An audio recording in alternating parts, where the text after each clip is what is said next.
पढ़े ले छोड़ी कोचिंग गे मास्टरवा करो है सेटिंग बहरे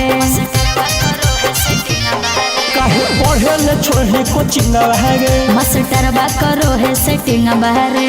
पढ़े के नहीं हो मना मत तू झूठ नहीं बोले बोले बोले बोले